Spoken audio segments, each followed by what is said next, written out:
right, well, welcome back. We are now on lesson 29, which is channel transitions. That's what we're going to be focusing on here for the next little bit. And our learning objectives for today are, by the end of this class, you should be able to explain why a rise in bed level creates hydraulic control. And then second, calculate the required rise in bed level to establish hydraulic control in the channel. So that's what is referred to in your handout, the remaining course schedule, right? That's actually listed under the celebration of knowledge number 2. It's hydraulic control, or delta Z. So making sure you get the height of that weir delta Z correctly so that you actually do have hydraulic control in a channel. So before we go into that in too great detail, we should look at what type of channel transitions actually exist. So we've got two different types of channel transitions. And channel transitions in general can be referred to as a rapid change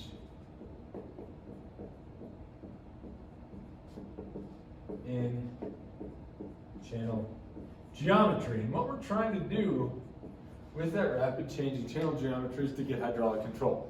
So if you remember back, we talked about John Wesley Powell, Adam Budo. How does that gain hydraulic control? By rapidly narrowing the channel up is how that creates control. And that'll be the subject of lesson 30, which is going to be width changes. We're going to be focusing today on changes in bed level, or delta Z. So what you can have are two different types of control. You can have bed level rise or fall, and generally we use the bed level rise to gain hydraulic control. What that looks like would be something like that, right? You've already seen that before with some of our weirs, where your water level do something like that, and you have your Y1 and your Y2 at that point.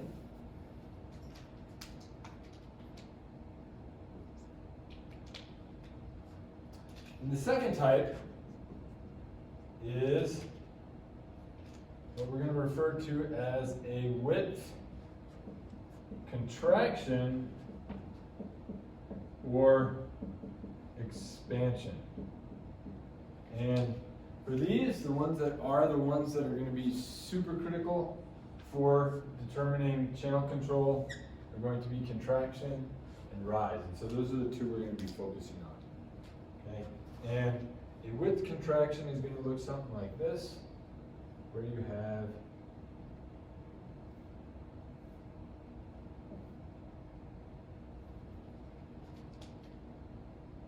your channel width B1, and it'll contract down to a channel width B2. And I've got an example to show you for what both of these would look like. So if this is our beautiful channel here, you gotta do a little bit of fixing. So we're looking at our general channel bed before anything changes. We're doing a bed level rise transition to gain hydraulic control.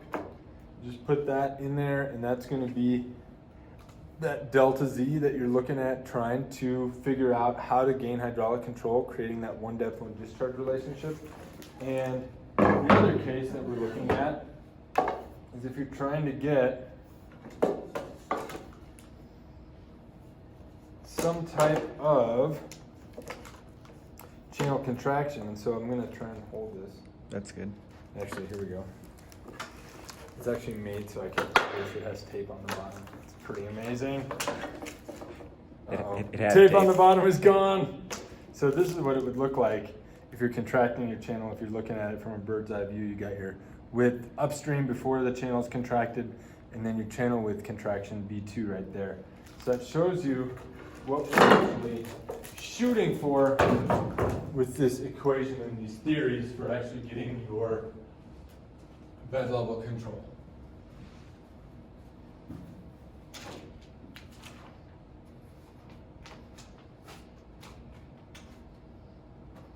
All right, so let's see, Pablo, how on earth, I'm going to pose this as a question, how do you calculate changes in Y? Right, we're looking at flow depths. How are we going to calculate those differences, Pablo? Any idea? Any equations come to mind? You could do a simple gauge relationship. You could, but if we're trying to determine what this is to make it work, if we're trying to build our own gauge. The energy equation? The energy equation is a great start. Perfect. Great answer, Pablo. Thank you. Okay, what we're going to do is we can calculate changes in our Y using our favorite equation, the energy equation.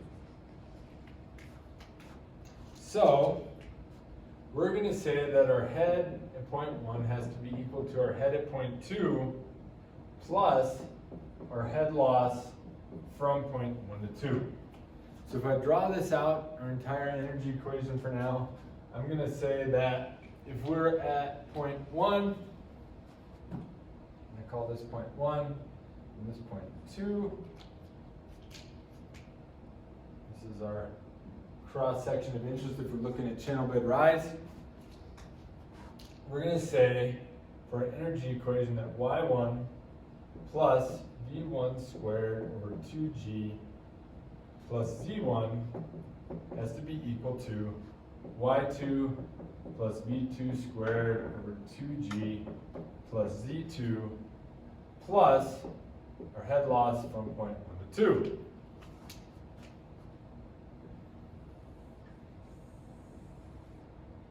All right, so that gives us a good start.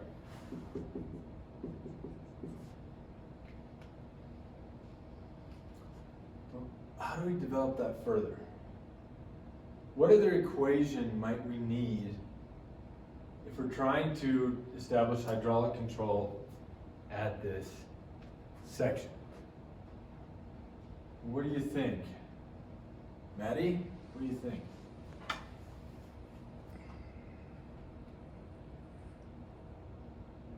Pull in a blank.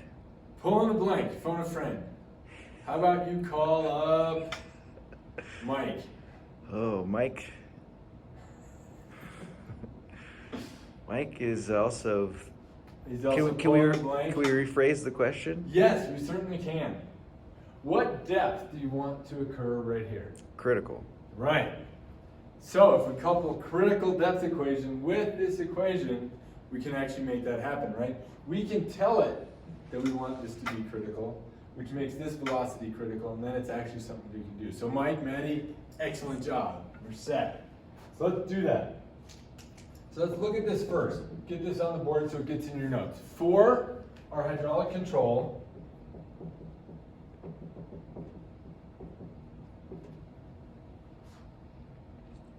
we must have Y equal to Y critical, right?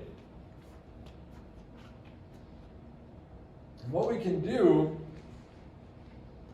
is we can have a couple equations. So our general equation, I'm going to put 2 up here, or if we have a rectangular channel only,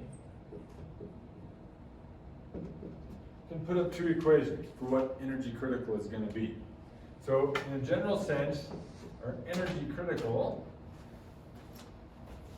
is going to be YC plus VC squared over 2G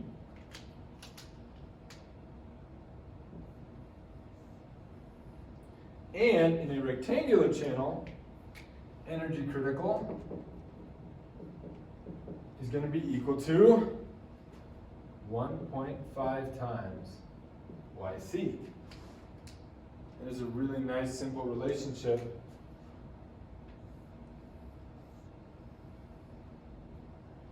For a rectangular channel to be able to calculate what your critical depth and your energy critical is. So, I'm going to erase this. I think you've all got a pretty good feel as to what that should look like. I'm going to put this all together for you, and then you'll get to practice this on worksheet 29. And I highly suggest that you do, because it is going to be on the celebration of knowledge. It's actually going to be the third problem on the celebration of knowledge. So make sure that you know how to do this. So, if we're designing our delta Z for hydraulic control, how do we do that? So let's get these all up here. So we're going to combine. I'm going to call that equation 1. And equation 2 is going to be one of these for the critical depth. So let's just go about doing that. So we're going to combine equations 1 and 2, so our energy equation and our critical depth equation. And we're going to set Z1 equal to 0. So when we do that, as a reference, we say that Y1 plus V1 squared over 2G is going to be equal to Y critical plus VC critical squared over 2G plus Z2 plus our head loss in 1, 2.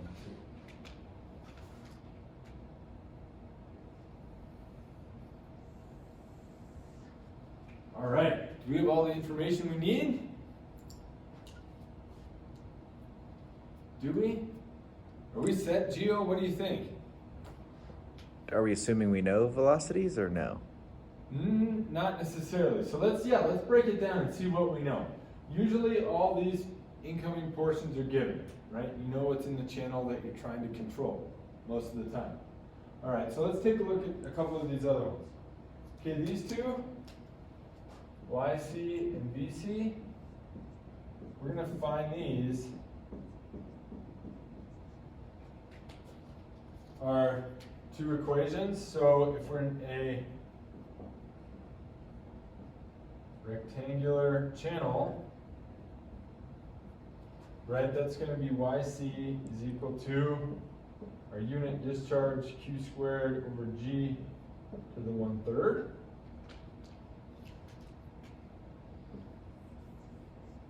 Or if we're in any other type of channel, so for all other shapes,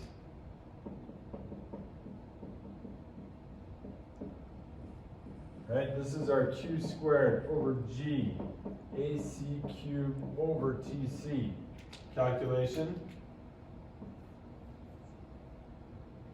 Depending on the type of channel we're in, that's what we're going to use to calculate YC.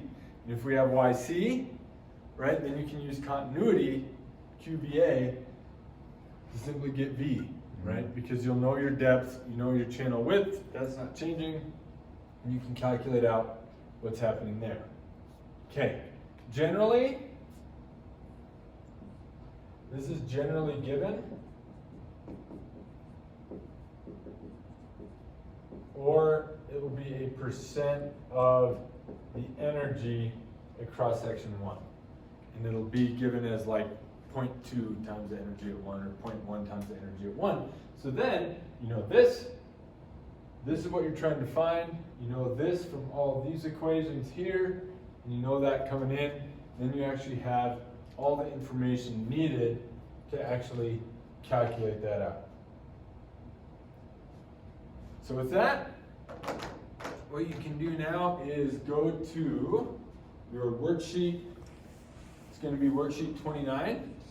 And worksheet 29, that is posted up on Canvas. You've got access to that. You also should have the handout from the last day of class. Go through worksheet 29. Worksheet 29 essentially walks you directly through this. What you'll be looking at is finding that delta Z. So your first step will be to calculate energy 1, which is Y1 V1 squared over 2G. You neglect the Z in the first case. Go through that. That energy 1 should come out to be about 4.122 feet. Then you look at calculating your Y critical for a rectangular channel only. You have your discharge, which is given as 67.3 CFS. You know that the channel is 6 feet wide, so you can calculate your unit discharge. Once you've got your unit discharge, calculating out your critical depth is going to be really easy. That should come out to be about 1.575 feet. Once you've got that figured out, you can get your velocity at 0.2 for your velocity critical. That should come out to be 7.12 feet per second.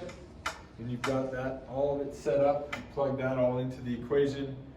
Your head loss is assumed to be 0.1 feet through the whole section. And then solving through there, you end up getting that your delta Z is 1.662 feet. So these are all the pieces that you need. As always, Jake and I will be available via email to answer any of your questions. Hope you have a wonderful rest of the day. Let's check in before we leave here. Can you explain why a rise in bed level creates hydraulic control? Yes. Can you calculate the required rise in bed level to establish hydraulic control in the channel? You betcha. Yeah, I'm not so sure. Maybe after you complete worksheet 29, you will be set to go. So have yourselves a wonderful rest of the day, and we'll be checking in with you on lesson 30 shortly.